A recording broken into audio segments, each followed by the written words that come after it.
Exploration is here to talk about how virtual and augmented reality technology provides a new and exciting platform for scientific visualization. The Fawcett Lab is working to include this technology with virtual 3D models of everything from a planet to an atom to create immersive, data-driven visualizations that convey complex 3D structures. His talk is being given in conjunction with the museum exhibition, Panoramas of the City, which is on display here at the museum from September 2 through August 12, 2018. And again, you can find more information on these and additional science opportunities on the Academy website or listed on the event flyers and Academy literature that is available for you to take with you before you head out tonight. Please turn off cell phone ringers or any other electronic devices that might make noise during tonight's program. With all that said, I'd like to introduce our speaker, Dr. Joshua Jackson. Dr. Jackson earned his undergraduate degree from the University of Wisconsin-Madison and his Ph.D. in personality psychology from the University of Illinois. He is currently the Rosenzweig Associate Professor in Personality Science and Director of the Personality Measurement and Development Lab at Washington University in St. Louis, where he and his colleagues examine how personality develops across the lifespan, the effects that personality has on important life outcomes, and how best to measure personality across time and contexts. Current projects pertain to how personality relates to physical health and how educational experiences influence personality development. Dr. Jackson's research has been published in a wide variety of scholarly journals, including Psychological Science, the Journal of Personality and Social Psychology, the European Journal of Personality, JAMA Psychiatry, Psychology and Aging, and Journals of Gerontology. His work has received funding from the National Institutes of Health, National Institute on Aging, National Institute of Mental Health, and National Institute of Neurological Disorders and Stroke, the National Science Foundation, and the John Templeton Foundation. He is an associate editor of the Journal of Personality and the European Journal of Personality, and is co-editor of the forthcoming Handbook of Personality and Health. And we are pleased to have him here with us tonight to talk about personality science and military service. On behalf of the Academy of Science St. Louis and Missouri History Museum, won't you please join me in welcoming Dr. Joshua Jackson.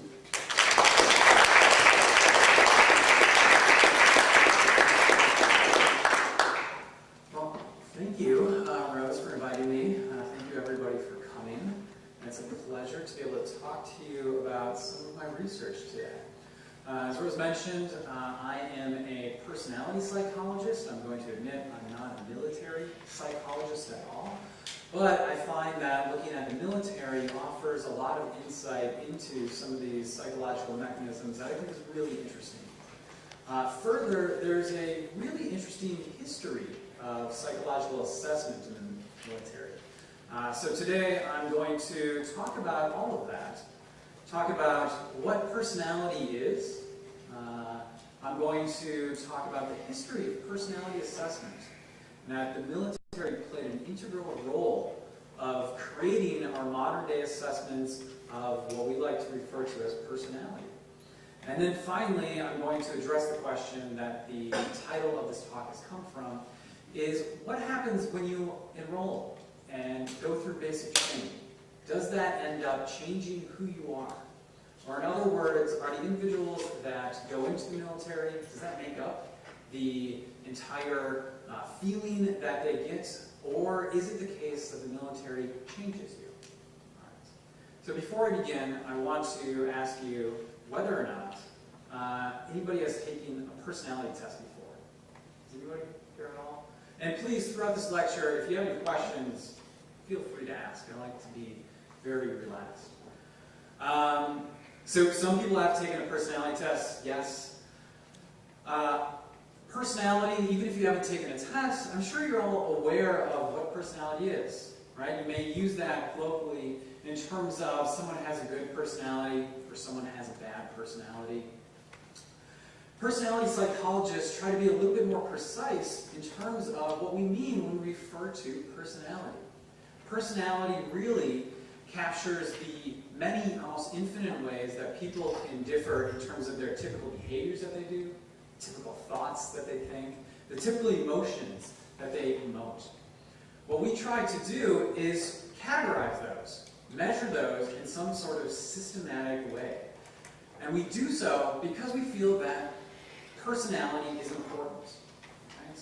You select your partners, romantic partners, on personality. Right? You may select your friends on personality. And as I'll show today, personality is important for a number of life outcomes. So for those of you who have not taken a personality test, you can easily do so in a few seconds. Okay. They're very easy. It's nothing magic here. Personality questionnaires on a scale of 1 to 5. Right? Very unlike me to very like me. How talkative, for example, are you? I'm someone who is not going to be the life of the party, nor am I going to be an entire wallflower. So maybe I'd rate myself as a 3. My graduate students, in terms of critical, would say I'm very critical, so I'd rate myself as a 5. That's it. That's personality assessment right there. It is relatively straightforward and simple, as you can see. For those of you that have not taken a personality test, I totally recommend you to do so. These are 2 different sites that provide free personality assessments. Take a picture of them, or you can ask me afterwards. And in a few slides, I'll mention just kind of reasons why you might want to know your own personality. But these are sites that researchers will use. These scales are state-of-the-art. You are not going to miss out because they're free. Now, why would someone take a personality test? Well, the most obvious is through self-knowledge. Right? You get to know more about you. You can take personality tests yourself, or you can have friends and family members take them. And what's interesting is to see where they overlap. And research shows that there is overlap between how you see yourself, how you rate those items, as well as how your friends and close family also rate. However, there's some really interesting times where they don't completely line up. And perhaps taking some personality measures, having friends and family take those, you can see where those line up or don't line up, and you can provide some self-knowledge or some self-insight about who you are. Now that's an interesting reason why people may take personality tests. It's probably why millions of people take them every year on the internet. But that's not the reason I do as a researcher look at personality. I look at personality because of its predictive utility. Now what do I mean by predictive utility? What I mean is if you take a personality test, I can analyze it, look at a personality profile, and then, much like a crystal ball, in the future, predict certain outcomes better than chance, better than I would have without knowing your personality profile. And this makes sense if you think about your lay intuitions of what personality is. Think about someone that you may work with, a colleague, who is always on time or always getting their work done, or a colleague that doesn't always get their work done. These sort of characteristics we want to measure because they're associated with a number of outcomes. Now, the topic of today's talk is in terms of the military. Personality profiles have much predictive utility in terms of military outcomes. So this is from a series of studies, some done with West Point recruits, where they looked at personality profiles on their first week of basic.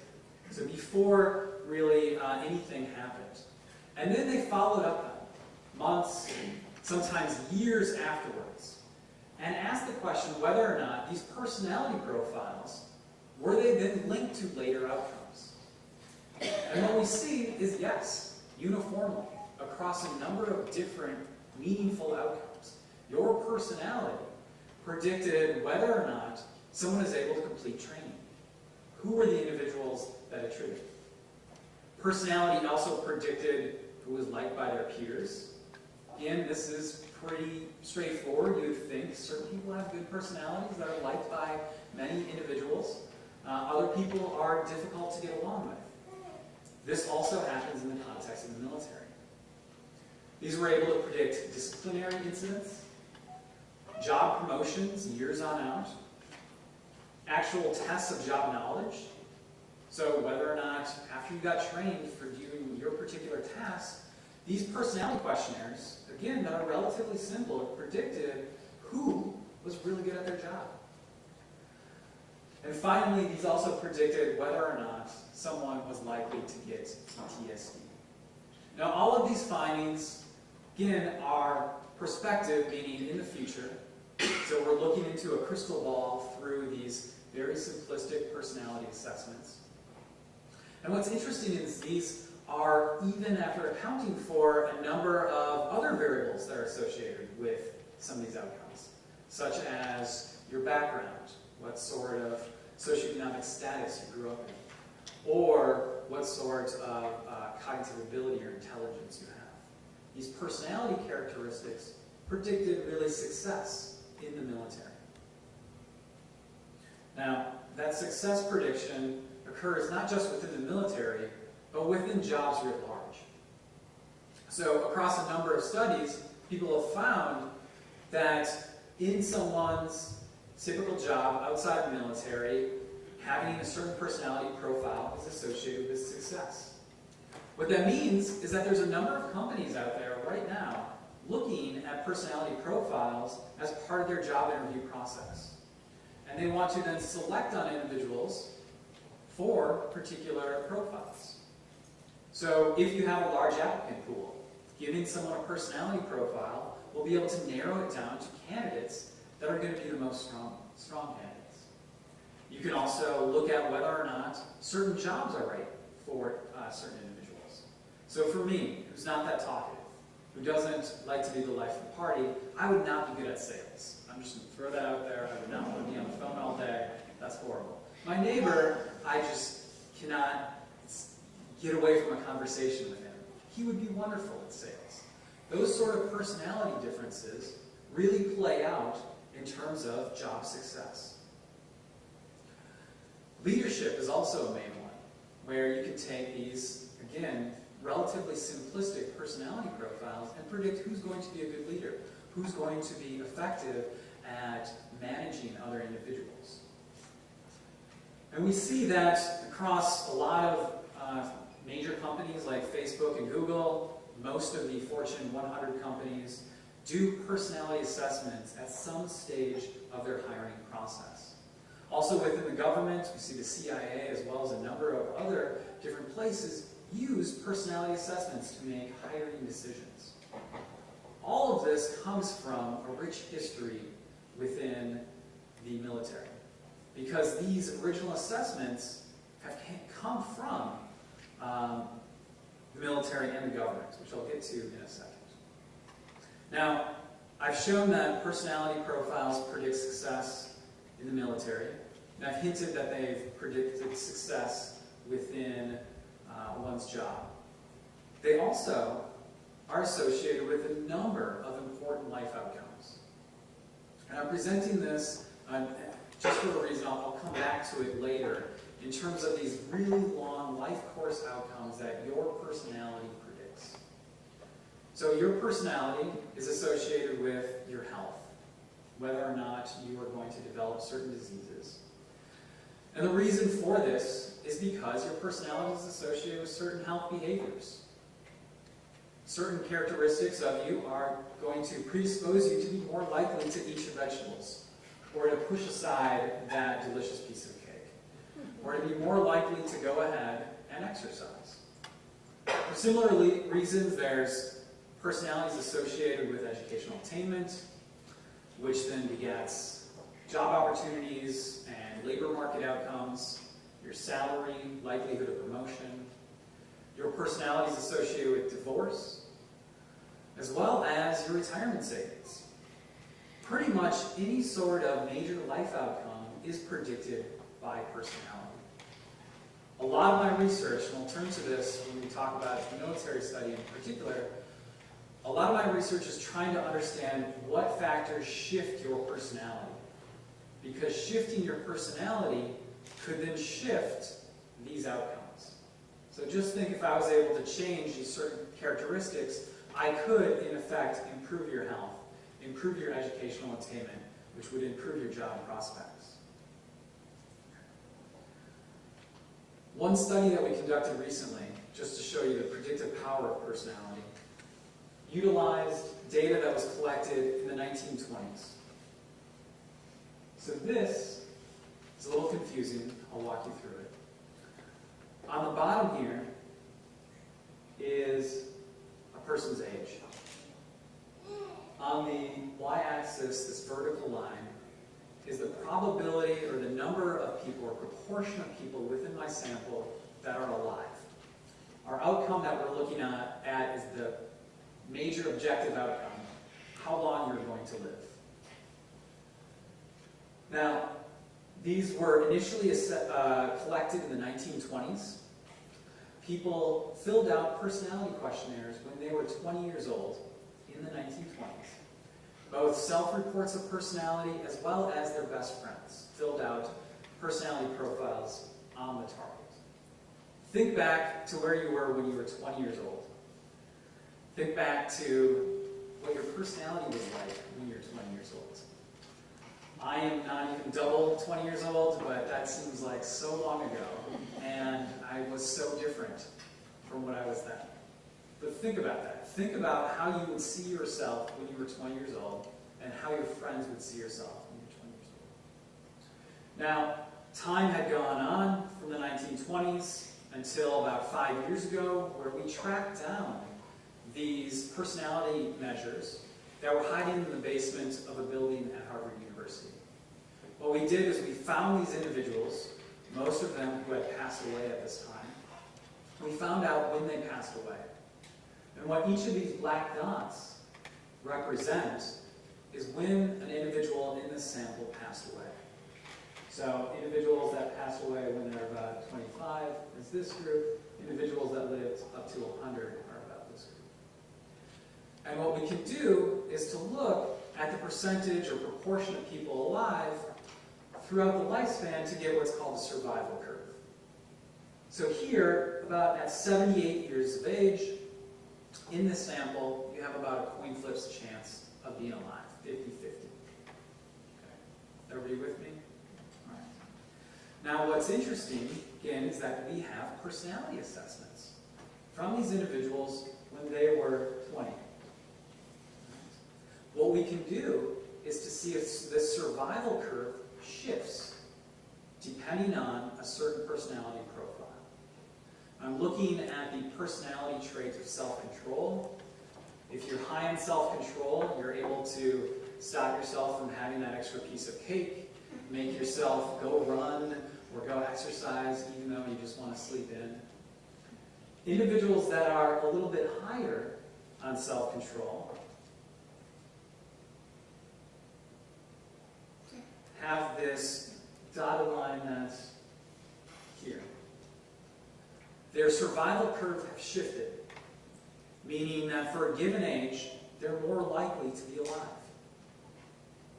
We can look at individuals who are lower on self-control. These are the individuals that are not exercising or eating their vegetables. What we find here is that their survival curve is shifted such that they're more likely to have passed away at an earlier age. What we find is that these assessments, regardless of whether or not they were done by yourself or by your close friends, when you were 20 years of age, predicted how long you were going to live up to 80 years later. Now this still scares me because I think back to who I was when I was a 20-year-old. But the truth is in the data. In that over almost 80 years, there's this association between your personality and a major outcome of whether or not you live longer. Individuals who are relatively higher versus relatively lower lived about 7 years longer. So this is not inconsequential. So I present this just in terms of personality is important over a long time span. Who you are has profound consequences. And if we can figure out how we can shift your personality, that may have profound consequences on all the outcomes that personality predicts, like how long you live. Okay. So with that in mind, I'm going to shift and start talking about how we came up with personality assessments? How are we able to take and identify these characteristics that we're able to predict how long one can live? This slide is going to do a semester's worth of personality assessment background, so I'm just going to rush through the main things. You may have heard of the Greek physician and philosopher Hippocrates. He came up with the first personality theory, in that there was 4 types of personality that were because of 4 humors or 4 bodily fluids. After Hippocrates, there was a long lull in terms of personality assessment. Hippocrates was able to look at you, or you kind of just had this general feeling that individuals fit in these 4 different types. There wasn't anything else going on in terms of assessment, how to figure out whether or not someone was a certain personality characteristic. This didn't change until Francis Galton came around in the late 1800s. Francis Galton, who was the cousin of Darwin, was interested in how genius came about. Was it the environment, or was it something hereditary? Having Darwin and Darwin's father in your family, of course, would predispose you to think that it must run in families. He, however, wanted to look beyond that and came up with the first assessment system of these characteristics. Characteristics that are related to intelligence as well as personality. And what he did was look at head size. Right? Your personality is all determined through your brain, so of course we should look at head size to figure out the type of personality or intelligence you have. He also looked at reaction time, which back then, without computers or electronics, was difficult to do. But these sort of same methods we use in psychology laboratories all the time. From Galton, the next major advance was Alfred Binet. You may have heard about Stanford Binet, which is the typical IQ assessment. He was interested in assessing cognitive ability within children. And the idea was, for educational purposes, would want to separate feeble-minded children. That was the term back then. Feeble-minded children, so they could have their own specialized schooling. And what he did is try to come up with actual questions that we may see these days within standard IQ tests. He was the first person to really put down a paper and pencil type of test to look at some sort of individual difference. In this case, it was cognitive ability. Outside of these 3, all the advancements within psychological measurement have really been done through the military. And this all started in World War I. So Alfred Binet was really focused on kids, and he was really focused on just kind of separating the feeble-minded from the average. A group of psychologists, headed by APA President Rosenzweig, thought that we could utilize these ideas about measuring individual differences in people, such as cognitive ability, but as well as personality, and try to help win the war. His idea was that brain power could help us leverage the brute force that we have and make an effective advance. So what happened was he was able to convince a number of other psychologists to start creating tests. And these tests are referred to as the Army Alpha and the Army Beta tests. Okay? These are precursors to the ASVAB. Has anybody taken the ASVAB? Do we have any? So these are precursors to that. And what they really served was kind of the first intelligence test that was created for adults. But they were a little bit more than intelligence tests. They were also looking at emotional functioning. And the idea was, along the same ideas that companies use today in terms of selecting individuals, they wanted to separate individuals who had low cognitive ability, who could not be effective soldiers, They wanted to classify individuals that would be in different jobs, figuring out who would be excellent in terms of intelligence or who would be better on the front lines. After running the alpha test, which was the first test that they did, they noticed a number of people were scoring poorly on this. And they were scoring poorly because they could not write or read. So they created a nonverbal test, and that's called the beta test. This beta test had really this kind of symbol matching and picture matching. Those matching tests are actually used in a very similar form today in almost all cognitive ability tests. And all of that occurred within World War I, the development of that. 1.5, a little bit over that, individuals took these Army Alpha and Beta tests, and it was thought of at the time that intelligence wasn't something that you should measure in adults. In kids, sure, you should measure intelligence because what leads someone to be intelligent or not is their environment. And if you look at intelligence in adults, well, it didn't really matter because you could introduce a new environment if someone scored poorly. So this was controversial at the time in terms of looking at people who may have scored highly on these tests and saying, these are the individuals that I want for this job. Whereas previous perspectives would say, I would take anybody and I can train them to be really good at this job, or I can equally train them as well at this job. So some example items for that are relatively straightforward, kind of 6 minus 2, 1500 minus 1200 divided by 50. But these tests proved very effective at separating individuals in World War I. Also during that time, there was another individual that played a really important role in kind of developing these tests that are used within the military to this day. His name is Walter Dill Scott. He was a president at Northwestern University. He also was one of the first consulting or advertising agents. He came up with ideas, psychological ideas to improve advertisements. But his longest lasting contribution was that for particular jobs, he came up with simple psychological tests to figure out who would be good at this job. So, the example for sales.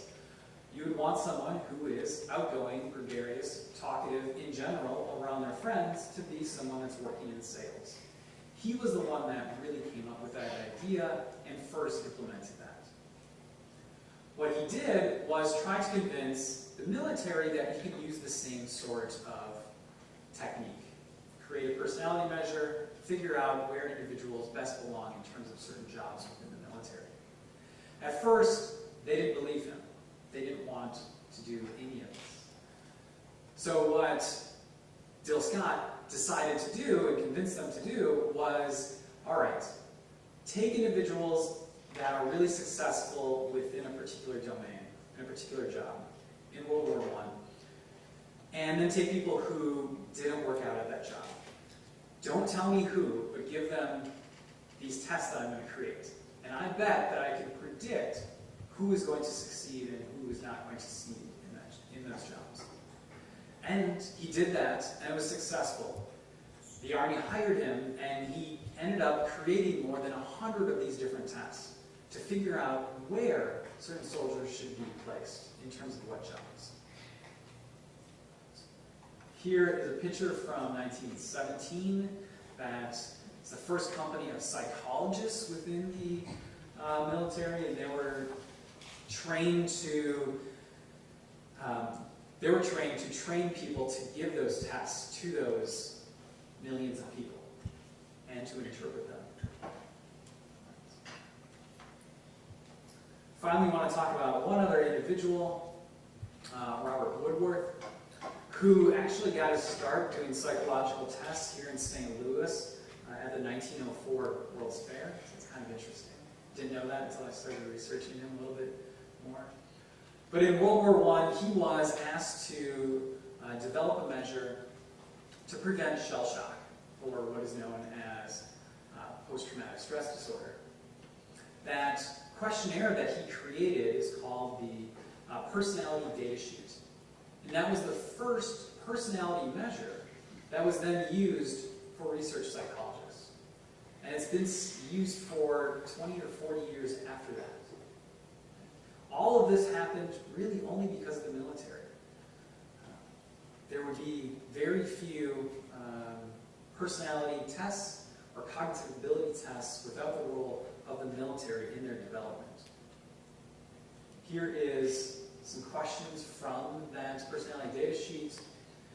These don't appear that different to ones that we use today. This is a form filling out for one's spouse. You can ask whether or not your spouse, is she physically energetic or peppy? From easily fatigued to very energetic and peppy. Intelligence was also assessed on here, as well as how do you respond to certain situations, shy, embarrassed, or self-assured. Current assessment, personality assessment within the military is widespread. These were just sort of the building blocks to the current measure, which is called TALAS. And they're not small plates of food. Instead, that stands for Tailored Adaptive Personality Assessment System. So individuals that are going into service is going to take TAPAS. Has anybody taken the TAPAS at all? No? This is rolled out within the last, I think, 5 years. It's all computer adaptive. What is fancy about this is you cannot fake your way to a better score. Previous ones, you could figure out what certain people were looking for and be able to fake your way to a better personality. Now, I want that sales job, of course I'm outgoing, right? But this is trying to be fake resistant. And the way they do that is instead of asking from a 1 to 5 scale, how do you, is that very much like you or not like you? Instead they ask to pick between 2 choices. So here's an example item. I get along with coworkers, or I'm known as a quick thinker. Which one most represents you? So there's no right or wrong. Both of them are kind of positive. It's not good or bad to be either. And through these, we can get, again, a personality profile. The items from these has a direct link to another test that was developed through the Air Force. And it's categorized into 5 different factors, the personality profiles. And those 5 different factors were first identified within this Air Force questionnaire way back to the 60s. And what's interesting is that the military right now has certain cutoffs for personality, where you cannot go into certain branches or into certain positions without getting a certain score on your personality.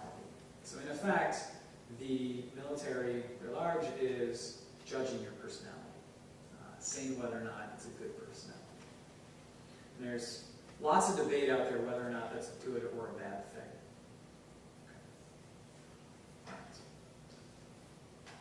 I want to shift and then look at, or address one more broad question. What happens when you serve in the military? Does that change who you are? Again, we found earlier that personality has long-term outcomes.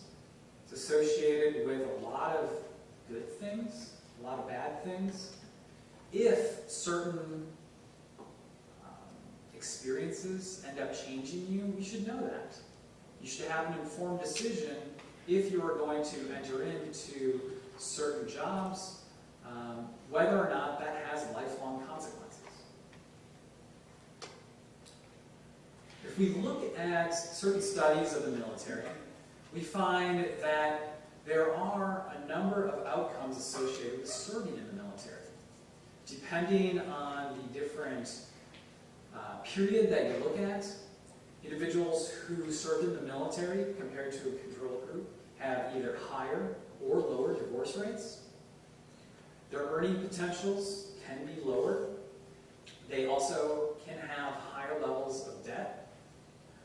And depending on the different cohorts that you're looking at, they can have better or worse health. So these are major lifelong outcomes that are associated with serving in the military. These outcomes are similar to the outcomes that are related to one's personality.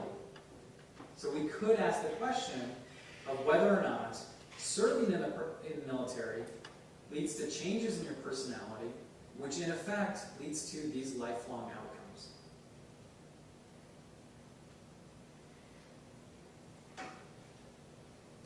Previous studies have looked at the effects of military service on psychological characteristics. And the evidence is that it doesn't do much. There is some evidence, but the changes are relatively small, in that serving in the military changes your political attitudes relative to where you had them coming into the service. Typically, this makes one more nationalistic, and that makes sense. There's some slight changes according to life values, where you value your family and religion more. Of course, there are well-documented cases of changes in mental health, depending on the severity of combat that you've been in. There's no disputing those facts have major changes. But in terms of individuals that have not seen traumatic or extreme events, there's actually really not that much evidence that serving changes your personality. And this is in the face of much anecdotal evidence. So I know my father-in-law, who was a Marine, would tell me that it changed his personality, or at least changed certain behaviors, in terms of getting up at certain times, wanting to have certain organizational schedules, maybe preferring certain haircuts. Other friends have told me that's the case. So there's a lot of anecdotal evidence, and it's usually framed in the very positive, that serving was a good thing. That serving ended up changing me for the better. That made me more mature. Friends that have come back in comparison to individuals that did not serve, they think that they are less mature, to use kind of some tame language. Individuals that, just leave it at that. Sorry. Anecdotes, we just won't go there. So the idea is that talking to people, it seems like there's some changes. If you look at the evidence, there's not a lot of changes. But the problem with that is not a lot of people have looked at that. And part of that is that the military keeps a lot of records, but does not like to make them public. Also, by the time that people start assessing one's personality when they're in the military, there's already been some change because they're in the military. So it's hard to get this situation where you have an assessment of someone's personality before they went into the military, and then following up on them afterwards. So why do I think that it's possible that the military would change your personality above and beyond anecdotal evidence? Well, within personality science, looking at things that change one's personality, there's a number of common factors. One of those common factors is that you have a new role. By new role, I mean that you see yourself in terms of a new identity. I just became a father recently. I now have a new role of a father, where I previously did not have that. New recruits have a new role that they're now part of the military. They're now part of this family. Right? That helps change how they think about themselves. Also, there's expectations for how you should behave. And typically those expectations for behavior are very different than the ways that you typically behave. So if you want to change someone's personality, which is really how they tend to think, feel, and behave, it would be good as a first step to change their typical behavior that they do. And that's what the basic training is set up to. Kind of break down their typical patterns and build up what they want, patterns that they want. There's also contingencies that are built in place for these expectations. So if you do not follow through on how you should behave, there's going to be consequences. And what this creates is a really good press to change your behavior. And the idea is that if you change your behavior for a long time within this context, you're going to then change your behavior outside that context, even when you're no longer part of the military. Now there's some problems in addition to not finding good data for this, is that not everybody's equally likely to go into the military. There's a lot of background factors that are associated with choosing to enlist. There's socioeconomic status, there's rural versus city, there's whether or not you have family members that have served. All these pre-existing attributes create the situation that individuals who served are different on some variables than individuals who did not serve. And for science, what we want to do is have a nice experimental condition where you have some control group that is equally like your group that's your treatment group. In this case, individuals that served. But because this is a life event that I can't do a study where I randomly make you serve in the military, it makes my job difficult. It makes it difficult to infer inferences about what happens when someone serves.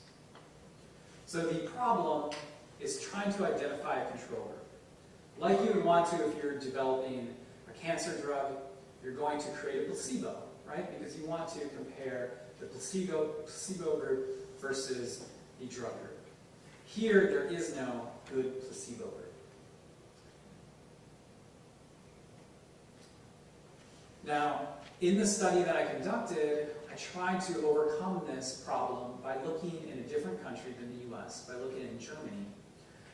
And during a time where they had conscription, that is, you were forced to serve. However, you were not forced to serve within the military. You could conscientiously object and to do civil service. So what this resulted in is a choice that led individuals to have to serve, where they created a control group that made it a little bit more like the placebo and drug group. That would be the gold standard of inference within experimental methods. So what I'm going to look at here again is conscription, where individuals during this time, males, had to serve. They could either serve in the military, go through training, or they could volunteer at a hospital. Individuals who volunteered could stay at home. They could keep their friend groups. They just had a job, in effect. Individuals that chose to enlist, they went to a new city. They live in barracks. From my German friends, they mentioned that the basic there is very similar to the basic here. What we looked at is individuals who went through this training and served at least 9 months. We compared that with individuals who did not go through that training. And we had assessments of their personality when these individuals were in high school, before they served. And then we had assessments after training. First question that I'm looking at is whether or not personality prior to service, prior to choosing whether or not they're going to go to the military or volunteer, is your personality associated with selection into that? That is there a certain personality profile of someone who wants to become a soldier? And what we find is that there is. Personality characteristics of agreeableness. Individuals who are low on agreeableness. Agreeableness at the high end is someone who's warm, kind of cuddly, soft, very kind. Compared to someone who's on the low end, which can be unsympathetic, a a little bit harsh. Individuals that chose to go to the military tend to be lower on agreeableness. They also tend to be lower on neuroticism. Neuroticism is a characteristic associated with anxiety. This is the classic Woody Allen factor.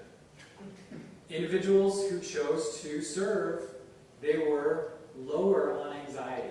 They were the cool cucumbers.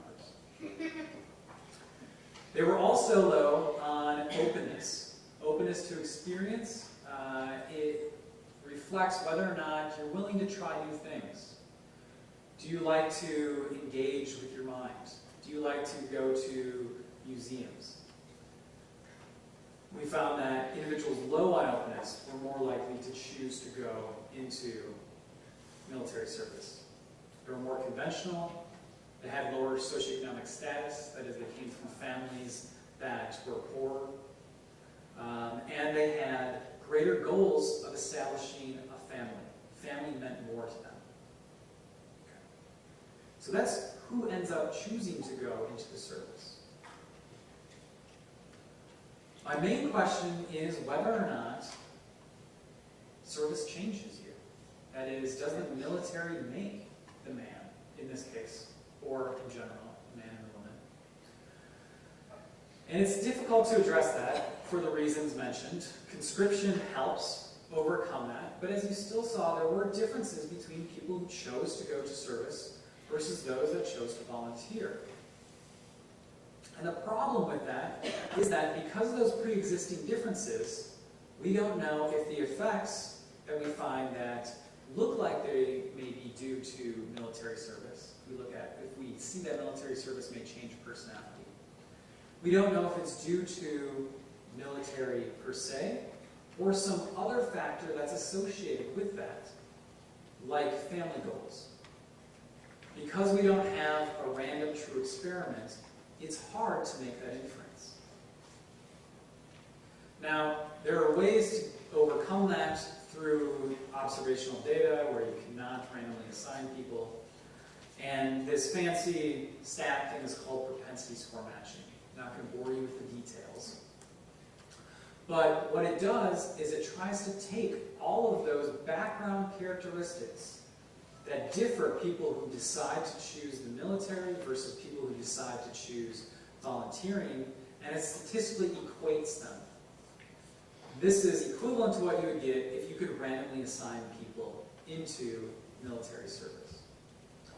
So what this means is that any sort of inferences we could make are going to be stronger inferences about whether or not service actually ends up changing who you are. So what do the results say? The results say that for personality, ends up decreasing that trait of agreeableness. Individuals who served in the military were lower on agreeableness compared to those who volunteered. This is after accounting for those initial levels. Or in other words, the military made these individuals lower on agreeableness. And again, agreeableness at the positive end is associated with warm, sympathetic, caring. On the low end, it's more unsympathetic and harsh. Agreeableness is also associated at the low end with aggressiveness. So at some level, this makes sense if you're training a soldier. These evidence finds is that individuals become a little bit more aggressive. Now, what was nice was that we also had follow-up data on these individuals after they left the service and entered, quote-unquote, real world, where they either went to university and graduated or got a job. The vertical dashed line indicates where individuals' military service ended. This horizontal line indicates their age. This vertical y-axis indicates the trait of agreeableness. And what we see here for military service individuals is that there's a blunted development of agreeableness. Individuals in the control, those are the people that served within hospitals and other nursing homes, volunteered at various places, they tended to increase on agreeableness. If we look at other different data sets that have personality across time, we see that during this age period, people tend to increase in agreeableness. So this is normative. That is, it is not due to the volunteering per se that people increase on agreeableness. Instead, it appears that this military service line is the one that is different than what we typically find, in that it is blunted or lower. And this is years after individuals finish service, they still have lower levels of agreeableness, suggesting that this has some long-term consequences.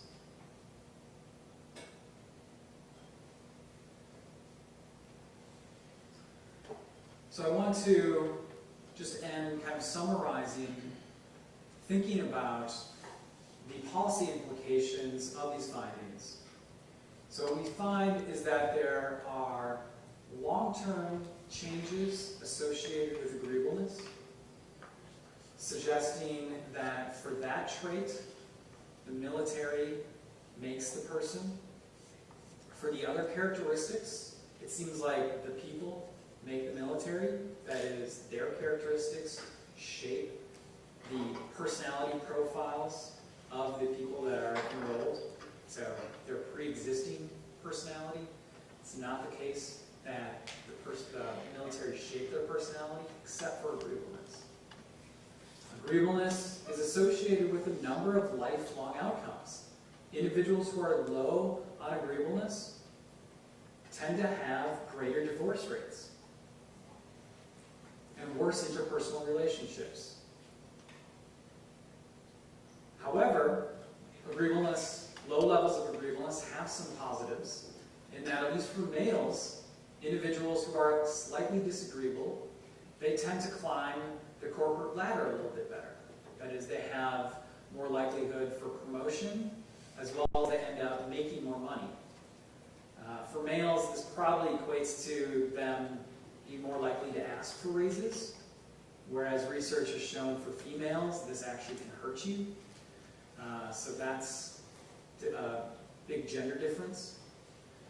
But for males, at least, low levels of agreeableness could be positive in the workforce, but interpersonally, almost uniformly, low levels of agreeableness is not a positive thing. So this, to me, because they're long-lasting, at least opens some questions in terms of what is it that happens during training? What is it that could have lifelong implications that are associated not just with the military, but also with your interpersonal relationships with your friends and family? And this is something to think about, because I think most individuals don't realize that certain institutions could change your psychological profile. Of course, if we asked individuals, do you think if you saw heavy combat, could that change you? I think most people would agree that that would be the case. But these individuals within this data set did not see heavy combat. They were going through training where their personality was broken down, in a sense, and was built up in a certain light. And that certain light is effective for creating a soldier, but it may not be entirely effective within the quote-unquote real world. That might have long-term consequences. So I think this is something we should think about broadly that I haven't seen much thought about in general, what this sort of process of training does to someone's psychological profile. All right. And with that, I'm going to end and just thank you. Thank you very much.